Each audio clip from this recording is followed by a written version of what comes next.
vous n'êtes qu'un spéculateur. Alors, expliquez-nous. Expliquez-nous que Sergei Lavrov n'est plus revenu en Algérie depuis mai 2022. Il a été au Maroc, décembre 2023, le forum monde arabe-Russie. Il a été en Tunisie. Il a été en Égypte. Là, il revient du G8 du Brésil. Il fait une escale technique au Maroc. Il ne s'arrête pas en Algérie. Expliquez-moi. السلام عليكم متابعي قناة أخبار الساعة. تتعرض القناة يوميا إلى كم هائل من التبليغات أدت إلى الحد من انتشار الفيديوهات. المرجو منكم دعم قناتكم التي تعنى أولا وآخرا بالدفاع عن المغرب وتنوير الرأي العام بكل ما يتعلق به بخطوات بسيطة هي كالآتي: تسجيل الإعجاب بالفيديو، الاشتراك في القناة، وتفعيل التنبيهات، ثم التعليق على الفيديو، وشكرا. Le froid, les complications économiques, les complications sociales, les incertitudes politiques ont un impact direct sur notre santé. Gardez le moral, résistez, des temps durs arrivent et il faudra faire preuve de bon sens et de beaucoup de sagesse pour surmonter les épreuves à venir. Je suis parmi les rares voix médiatiques en Algérie qui s'interrogent et qui posent des questions ou là qui questionnent les relations algéro-russes et leurs évolutions, leurs changements. Et on m'a jamais pris au sérieux. À chaque fois que je dis, depuis 2023, j'ai fait pas mal d'émissions pour dire, Yajma'a, qu'il se passe quelque chose de louche dans les relations entre l'Algérie et la Russie. Et j'ai expliqué que l'Algérie est en train de perdre son amitié et est en train de perdre son partenariat stratégique avec la Russie, qui est l'une des grandes puissances de ce monde et l'un des pôles de décision les plus stratégiques de la planète. J'ai expliqué comment, janvier 2024, comment la Turquie et la Russie ont changé de politique à l'égard de l'Algérie et que cette amitié à l'égard de l'Algérie n'est plus forte, n'est plus déterminante et que maintenant la Russie milite dans d'autres zones géopolitiques comme au Sahel en faveur d'intérêts qui sont, ou en faveur de forces politiques ou la géopolitique qui sont totalement hostile à l'Algérie. Fin janvier 2024, aussi, j'ai parlé de l'alignement russe sur l'agenda des Émiratis, que les Russes maintenant sont très proches des Émiratis et qui sont partout, soutiennent la politique des Émiratis, les Émiratis qui sont classés comme les ennemis redoutables de l'Algérie depuis 2022 jusqu'à la fin de l'année 2023. L'Algérie considérait les Émirats Arabes Unis comme étant un adversaire majeur et comme une source de menace potentielle contre sa sécurité nationale et sa stabilité. Justement, le 27 janvier 2024, j'ai toujours dit que il n'est pas normal que la Russie a tourné le dos au régime algérien et que la Russie aujourd'hui s'affiche davantage avec l'Égypte, avec les Émirats, avec l'Arabie Saoudite et que clairement, on a l'impression que les Russes boudent l'Algérie. Dans la crise malienne, 24 décembre 2023, nous avons fait une émission pour analyser que les Russes sont à l'origine du renforcement de l'influence et du poids politique et géopolitique de la junte malienne et que c'est les Russes qui arment et qui soutiennent militairement, qui entraînent et qui se battent à travers les milices de Wagner, les milices paramilitaires de Wagner, des milices russes, donc des militaires et des paramilitaires russes, c'est eux qui ont permis au Mali de reconquérir leur territoire au nord du pays, de ne plus reconnaître les accords d'Alger de 2015 et de tourner le dos à l'Algérie, de menacer l'Algérie, d'accuser l'Algérie d'ingérence étrangère et d'accuser l'Algérie de soutenir et d'entraîner les factions armées du nord du Mali dans des opérations de déstabilisation de l'Algérie. La junte malienne, elle est soutenue, parrainé essentiellement par la Russie. À aucun moment la Russie n'est intervenue pour réconcilier la junte malienne, le gouvernement de transition malien dominé par les militaires de l'armée malienne, des forces armées maliennes, les fameuses FAMA, pour les réconcilier ou là pour les ramener à de meilleurs sentiments à l'égard de l'Algérie.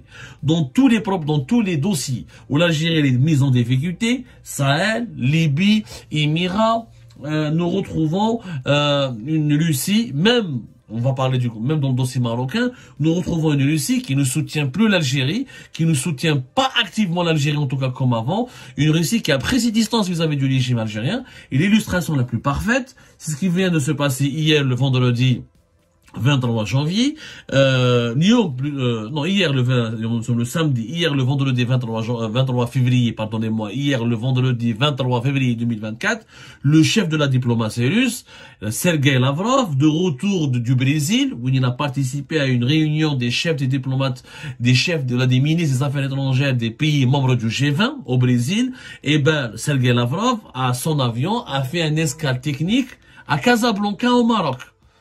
Il ne l'a pas fait à Alger.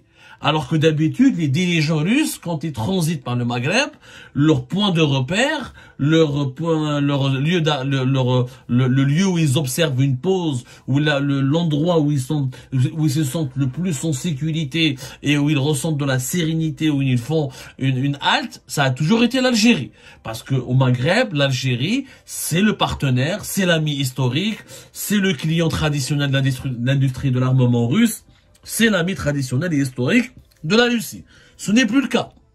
Lavrov, pour la deuxième fois consécutive depuis décembre 2023, boude l'Algérie, où là, il néglige l'Algérie, où là, comme on dit, il ne s'intéresse pas à l'Algérie.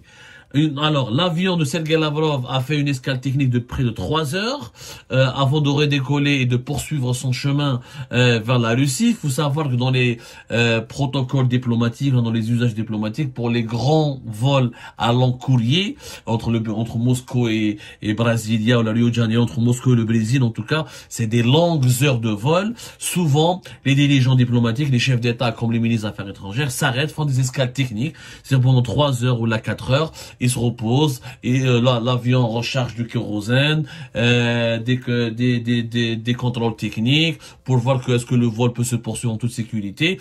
Et les dirigeants diplomatiques, les chefs d'État s'arrêtent dans un pays précis. Des fois, ils descendent de leurs avions pour aller rencontrer les homologues ou les dirigeants du pays où ils observent une halte, une pause. C'est souvent ces escales techniques sont organisées dans les pays amis.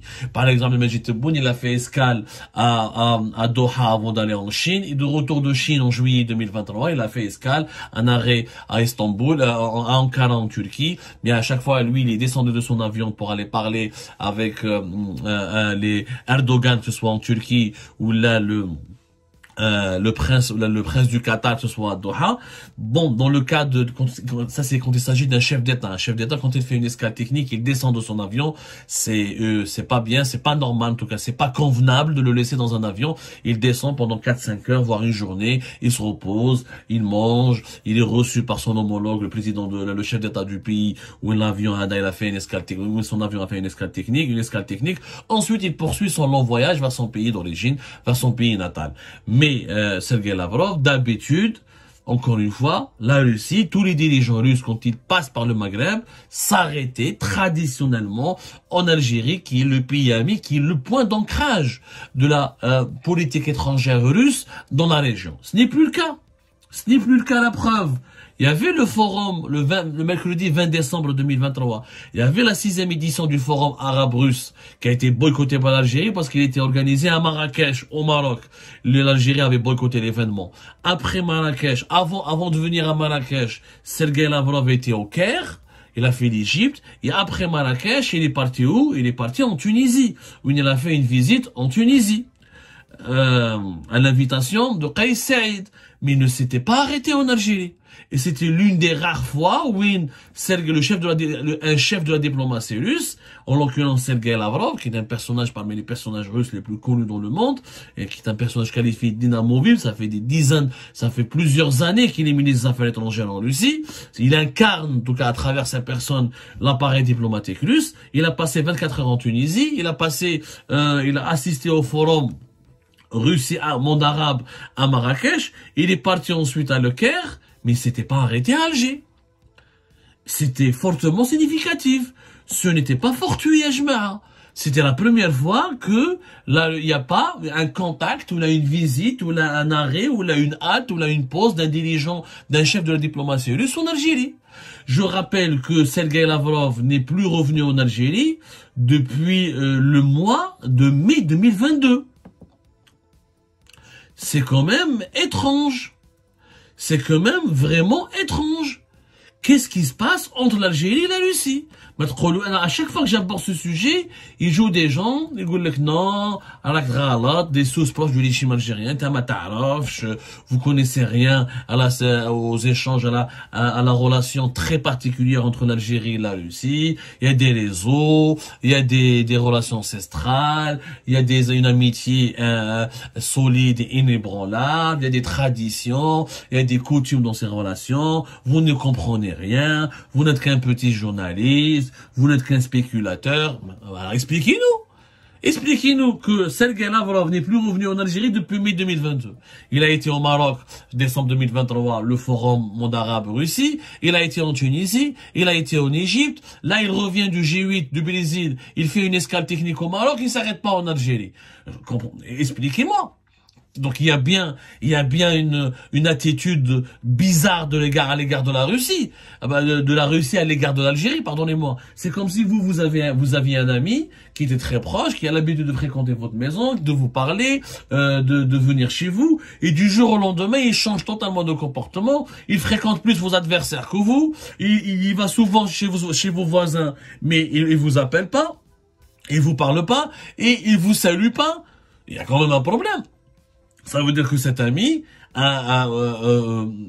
il vous reproche quelque chose. Il a changé d'attitude. Son attitude n'est plus amicale. C'est ce qui se passe entre l'Algérie et la Russie. Ne venez pas nous dire que tout va bien, que les relations ne sont plus harmonieuses.